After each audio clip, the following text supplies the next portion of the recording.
Good morning. Welcome to our Backyard Brothers podcast. We have a lot to cover today. We're going to eventually jump right back into Dustin's show, a couple of questions that we have remaining for him. But before we do that, we need to talk about some basketball. We're going to do some of those one sentence recaps, and then we have one preview to look at as well. So let's go in order of how the series finished. Let's talk about a certain shirt that's in this room. So the Nuggets beat the Suns in 6 games. I think all three of us said that would happen exactly. So the Nuggets would beat the Suns in 6. So just one sentence recap from each of us. I'll start and say that Nikola Jokic, he keeps just impressing and impressing and impressing even more than he already has. In this series, he averaged a triple-double.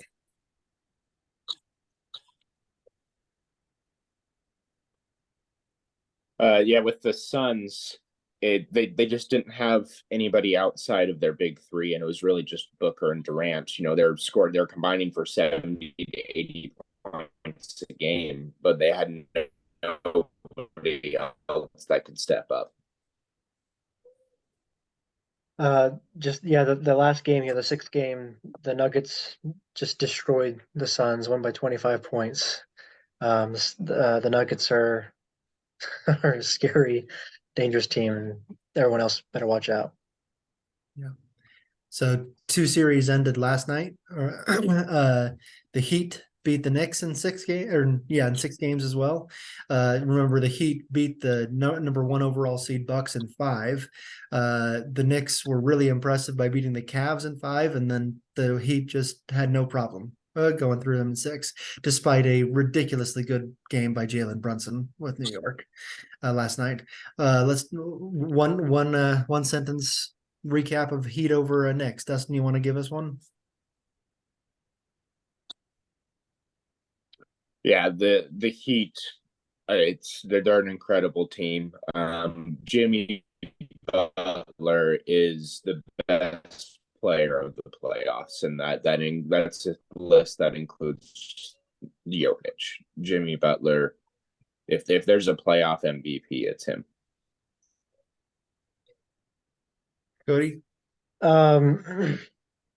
I was hoping the Knicks would win that one because it had been a while, obviously, for the Knicks being in the playoffs. So, but the Heat have a good team. They have a good team, and they were able to kind of surprise the Knicks and what they were able to do. So, Heat are deserving of the win. And the Heat are only the second ever team in the NBA history to be an 8th seed that makes it to a conference finals. And so this is impressive, but the number next to the Heat doesn't mean anything right now. The Heat are a top team in the league, and they're playing like it. So, okay, and then the Lakers closed out the Warriors pretty easily last night as well in 6 games. That was not predicted by any of us that the Lakers would win that series. One sentence recap. Cody, start us. Even though good games every single game by Curry and that team, the Lakers just had a better strategy, and LeBron is, at least last game LeBron was dumping about the same amount as Curry, matching it, and so good team with LeBron. You can't expect them to lose with LeBron. So LeBron is just dominating these playoffs. Every matchup, every series so far, he is 38 years old. That's just a number as well. He is playing as good as he's ever played in the playoffs. Dustin? Absolutely. And really, the Warriors just got out-coached. Darvin Ham, and of course the leadership by James and Davis. It was just the adjustments that the Lakers made were just always 1-2 steps ahead of the Warriors. It was an incredible strategic mental victory. Yeah. We have a game 7 tonight. Celtics and the 76ers battling out for a game 7. So we won't talk about that one or the potential Eastern Conference Finals, but we do have a rematch of the bubble Western Conference Finals a few years ago. Lakers versus Nuggets in the Western Conference Finals. This is a 7 versus a 1. Let's get one sentence or so thoughts about that series and a prediction here. I said before that the Suns, I thought, were the biggest obstacle in the way of the Nuggets making to the Western Conference Finals.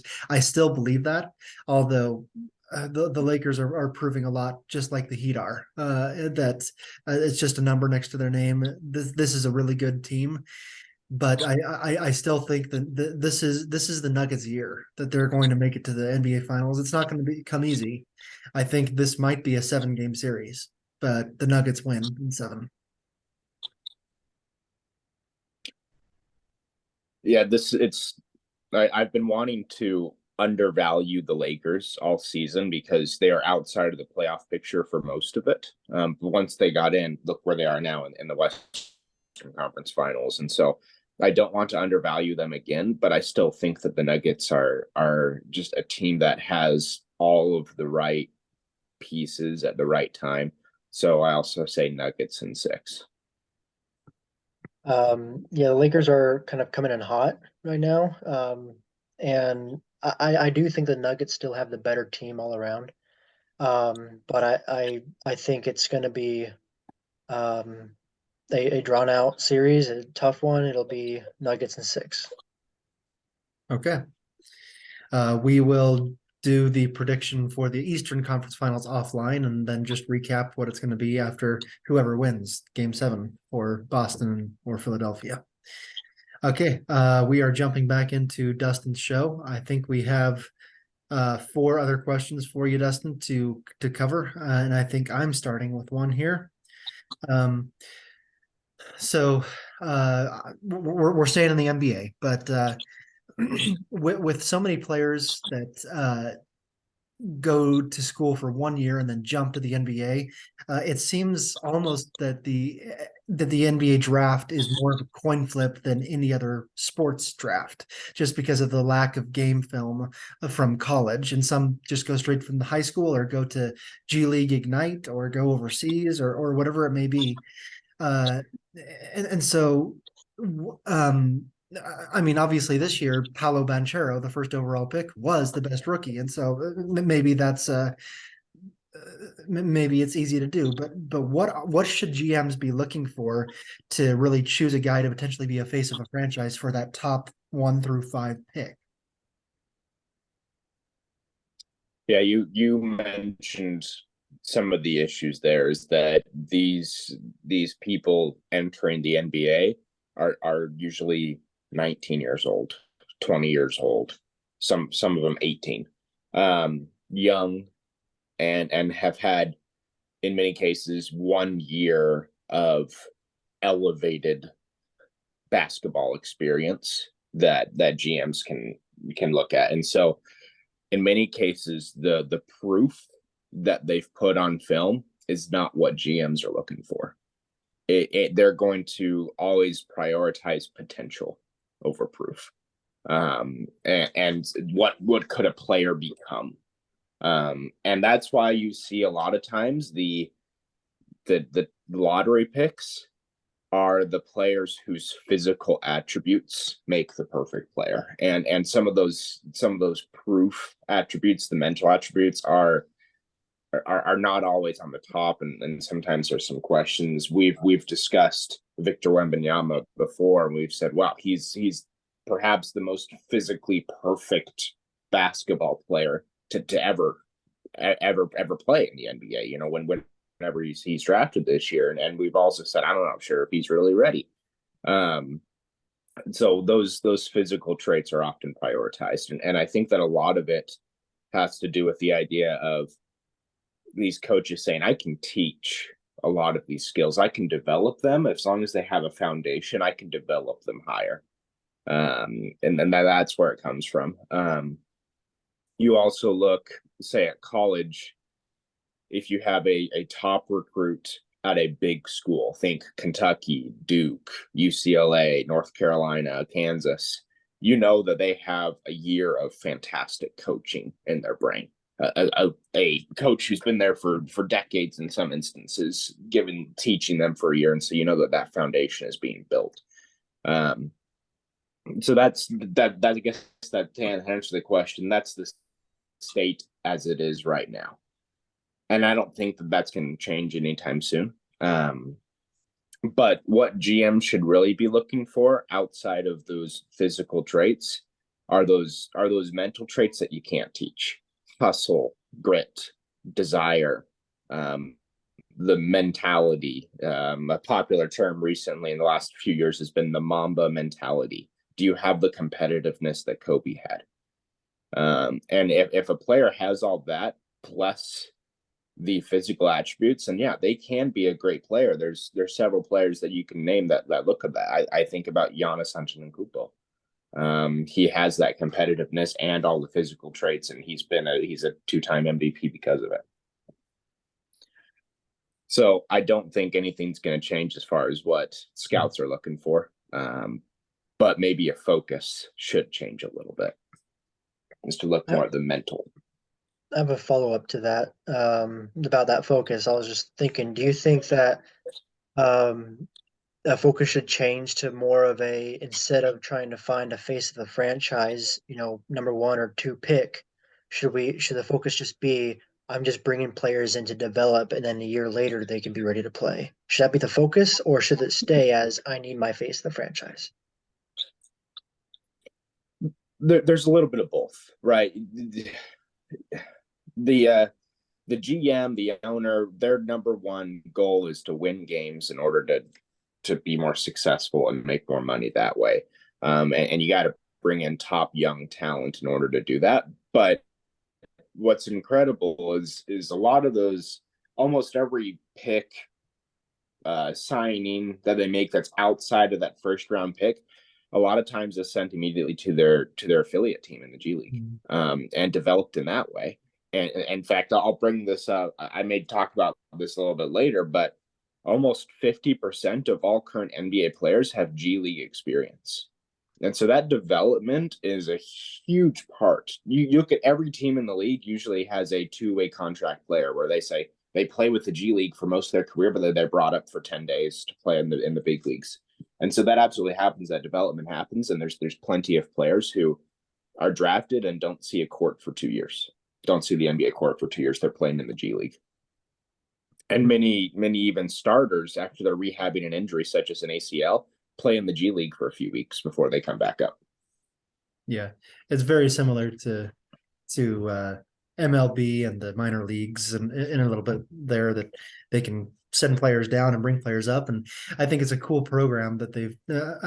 How old is the two-way thing? Maybe 6 years, 5-6 years. It's not that long that it's been in existence like this, but it's a cool scenario because they lose their contract to play in the NBA if they don't get called up for, like, I think 5 or 10 days.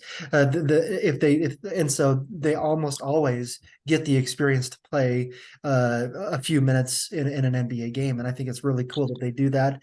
Otherwise, they lose the opportunity and they have to only play in I think they lose their contract status in order if they don't play a certain number of games in the NBA. So I do like your answer there, Dustin, and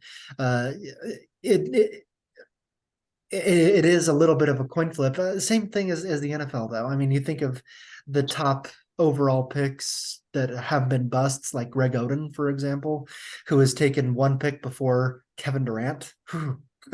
And so, like, you have a few things like that, and you think Michael Jordan, he wasn't the top pick. I think he was number 3. I'm trying to remember the guy that was taken first overall that draft, but he played a few years. Hakeem is Olajuwon. I'm sorry, what? Olajuwon was taken first overall. And in fact, the Bulls GM said, if I had the first pick, I would have taken Olajuwon. He said I would have taken Olajuwon. And the second pick, I can't remember his name, and I don't think anybody else can either. I'm Sam Bowie was his name. I just looked it up. Sam Bowie, he was a 7'1" center that could hit the three, and he played a long time in the NBA, but he usually played off the bench. And so, yeah. And what's funny is that both Sam Bowie and Greg Oden were picked by the Portland Trailblazers, so they have a history of picking some players just before the Trailblazers could have picked Michael Jordan, and they could have picked Kevin Durant. So, yeah. So. Okay, Cody. All right. Next. Yeah, yeah. Go ahead, Cody.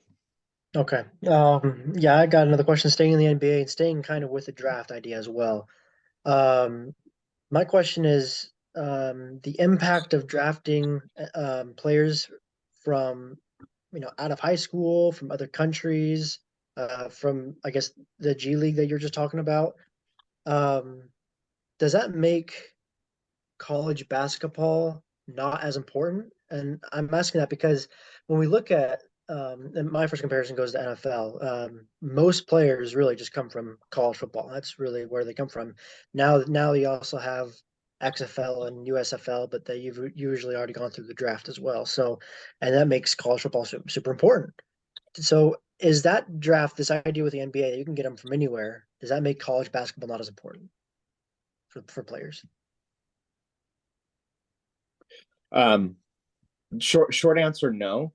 But there's a lot of things going on, and specifically in college that's trying to change the game, and I think is really beneficial to a future NBA prospect. So regarding foreign players, foreign basketball, FIBA, and all these other leagues in different parts of the world has been maybe the greatest thing to happen to the sport of basketball. And a lot of that, great thanks out to some of these great legends. Al-Farouq Aminu, who has helped with the Africa League, and Yao Ming has set up the China League. I mean, Yao Ming is a Hall of Famer, not necessarily because of how he played, but what he's done for the sport of basketball in China, and then European leagues as well. And so foreign basketball players have absolutely changed basketball globally and have made it a global game. And look at today's NBA. There's over 120 different players in the NBA who were not born in the United States. That's it. It's about 25%, almost a quarter of all players in the NBA were born outside of the U.S. And so it's huge what foreign players are having the impact there. And a lot of that you can thank to some of those previously foreign born players, such as Tony Kukoc, Dirk Nowitzki, Arvydas Sabonis, Steve Nash, those players who have really helped broaden the horizons. But back to college, there is a lot of players who say, I don't want to go to college, and they can immediately sign with the G League team and immediately start getting paid to play basketball professionally, or they can go overseas to European leagues where you can become professional when you're 16 years old and begin playing professionally. And I think that experience of being a professional is really invaluable to a future NBA prospect.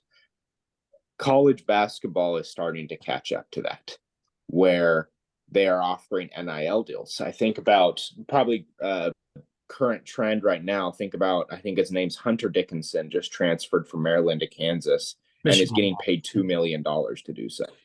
Michigan to Kansas, and is getting a $2 million deal to play for Kansas for 1 year. That's huge. And that's that. College basketball is really stepping up to try to keep talent in the NCAA.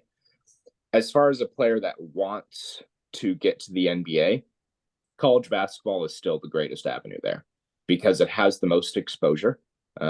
It gives players the greatest choice, because if they go to a team, let's talk about Hunter Dickinson, plays for Michigan, and maybe it's not the best fit. he can switch colleges, next year. He can go play for a different team next year. That's super easy now. And then put himself in the best position to make an impact where he can get recognized and elevate his draft position. So no, college is still the best route that a player can take to get to the NBA. But it's so great that there's many different opportunities, especially those that are foreign. I love that answer, Dustin. And I just want to piggyback on something real quick. And you talked about how great international players are. You look at some of the best players in the NBA right now: Giannis Antetokounmpo from Greece, Luka Doncic from Slovenia, Nikola Jokic from Serbia. And two of those guys were finalists for the MVP.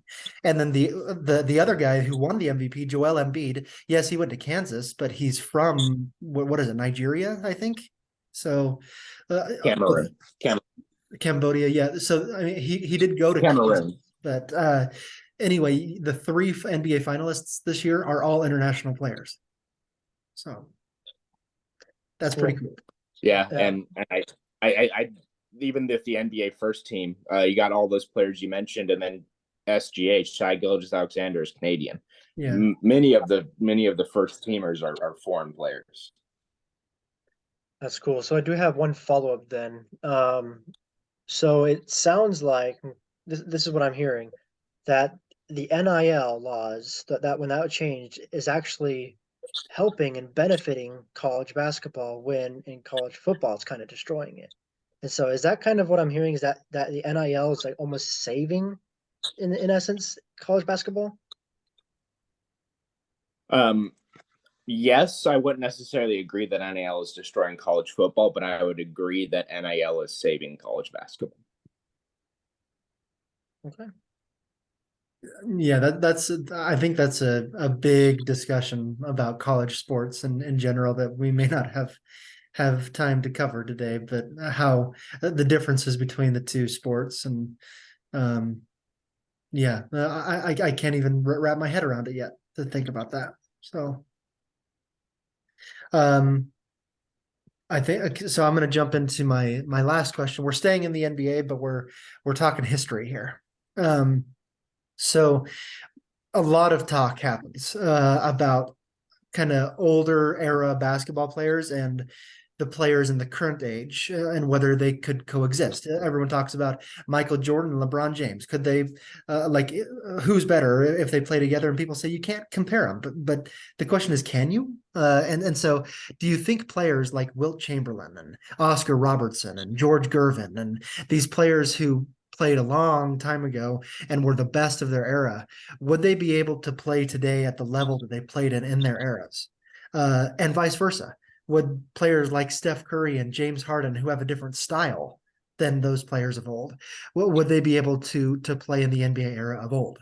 There is a part two of this question, but let me just start there.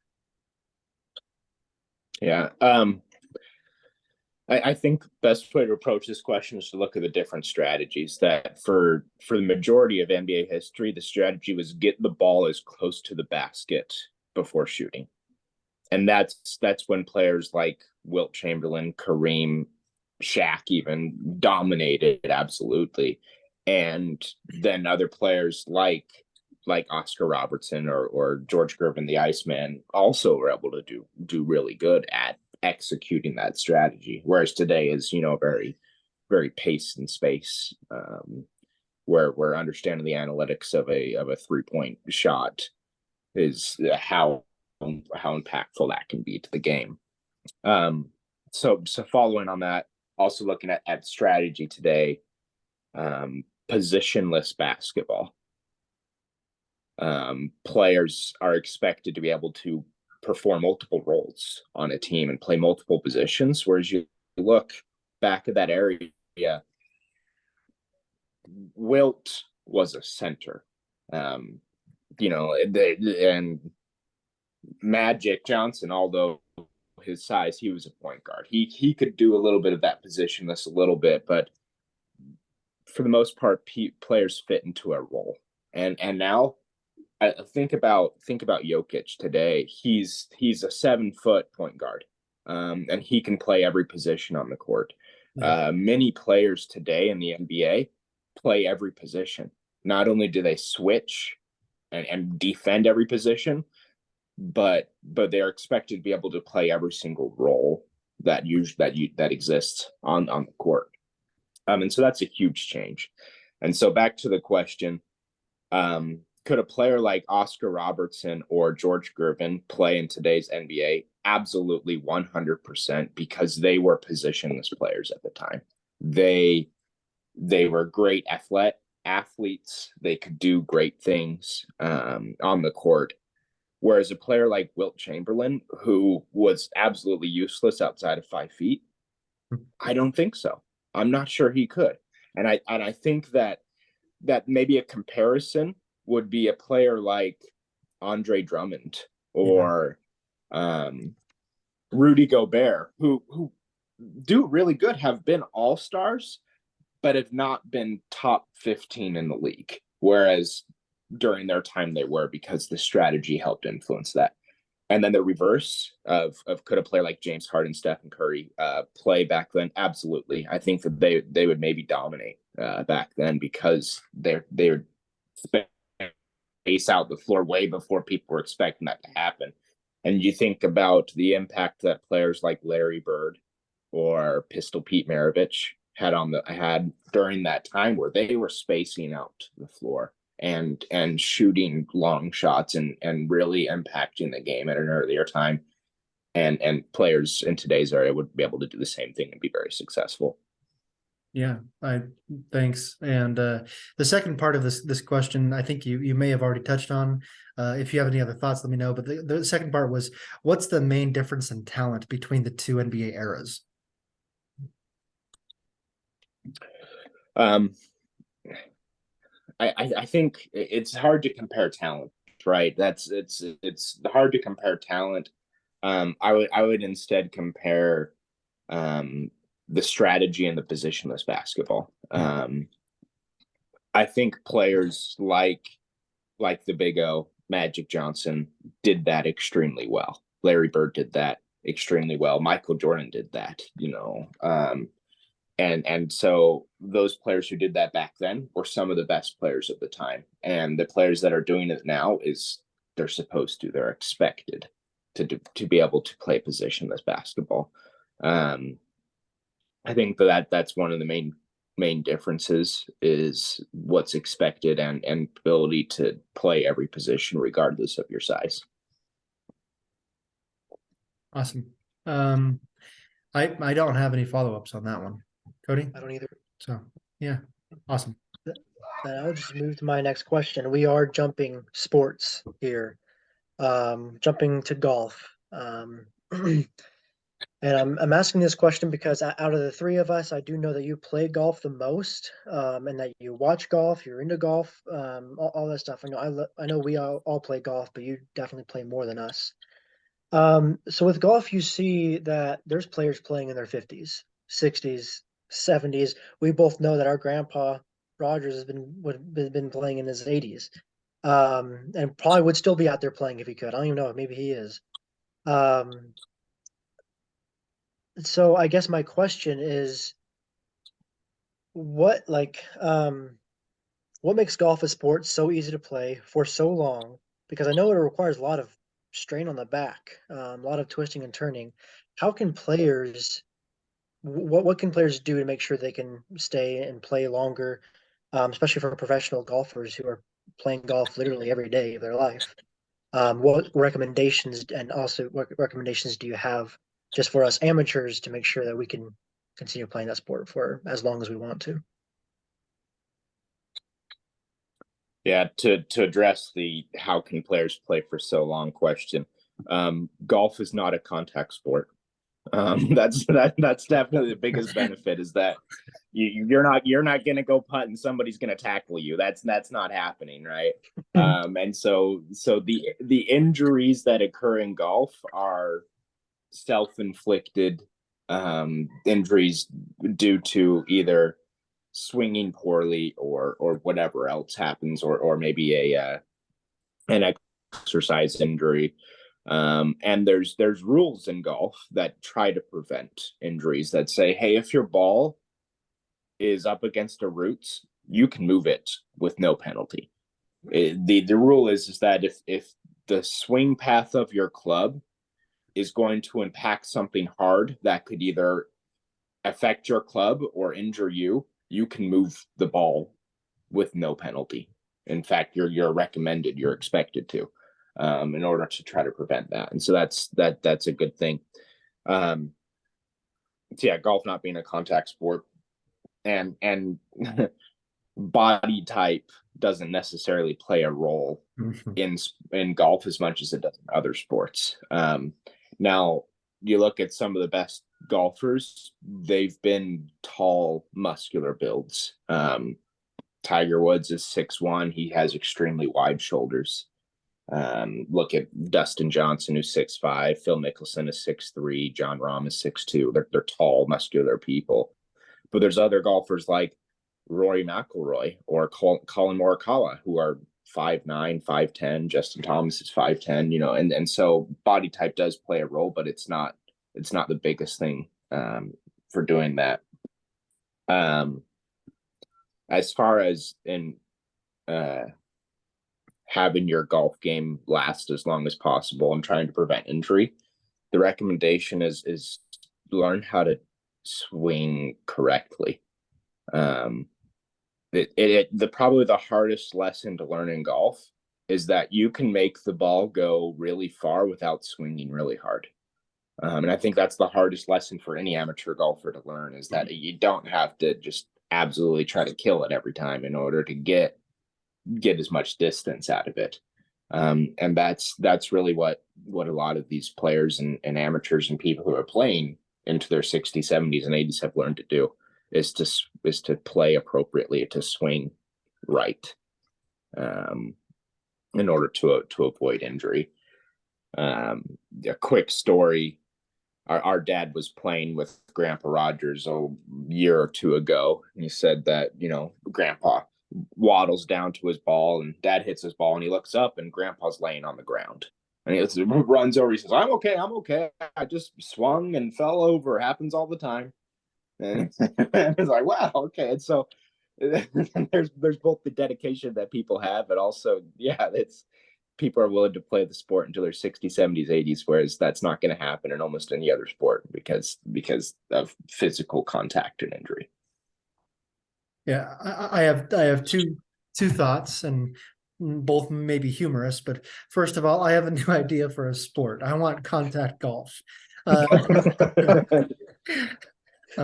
think that'd be fun. Second of all, you mentioned body types playing golf, and my mind immediately went to John Daly. This guy was 5'11", 300 pounds, and he could drive the ball to the green from the tee. Like par 4 even. Like this guy was strong, and he would finish smoking a cigar and then go tee off. And so body type, you can play golf if you're in shape or whatever you want to call what John Daly was, but that was and he had a lot of talent to be able to hit the ball as far as he still, I don't know how old he is now. He might be in his 60s, 70s, but he's 50s. He's probably 50s. Okay. He's probably about the same age as Tiger. Okay. Yeah. But one of my favorite stories of John Daly, him and Tiger playing together, and it's in the mid 90s, 100 degrees. It's hot. John Daly's smoking a cigar, and Tiger says, "Well, it's hot. How are you drinking enough water?" He says, "No, I'm not drinking any. I've had 14 Diet Cokes." Yeah.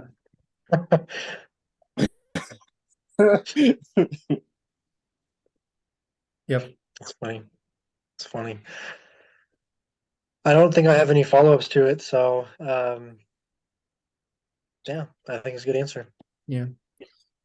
Okay. We have a little bit of time. What I was hoping to do with the last 2 minutes, our upcoming schedule is now kind of blank. Today was kind of the last last one. And so I'd love to try to open it up to anyone who listens to us, anyone who follows us, and get them to ask, get you, anyone listening to us, anyone following us, to ask us questions that we can respond to over the next few weeks. Obviously, we'll have some more NBA playoff discussions. We'll have conference finals and NBA finals. I'm sure we'll talk about the Stanley Cup and things like that. But what else do you guys want to talk about on this show other than those kind of things that we did? We can also go back through the rotation and start over with me with new questions. But I don't want to get into a dry repeated hamster wheel here. So what do you guys think? Well, one additional thought for any of our listeners as well. I know that I have a friend who considers so a lot of people consider NASCAR a sport. He considers NASCAR a sport, and a lot of people might be fans of NASCAR. I do know that the NASCAR season is starting up. Playoffs aren't until like August or something, but that's something that if we have listeners who are interested in NASCAR, then that's something we can talk about briefly at least, and bring in, I guess, what we can call a expert on NASCAR and go from there. That's just not an idea. Yeah, and Dustin, you mentioned a college baseball fan as well, that you have a friend as well that we can talk about. But I think we're going to Yes. be cut off. But I just wanted to put the seed into our minds and our listeners that all of you can help direct and the show as well. So, but we'll talk about that offline as well, and we'll come up with a schedule going forward. Okay. All right. Talk to you next week.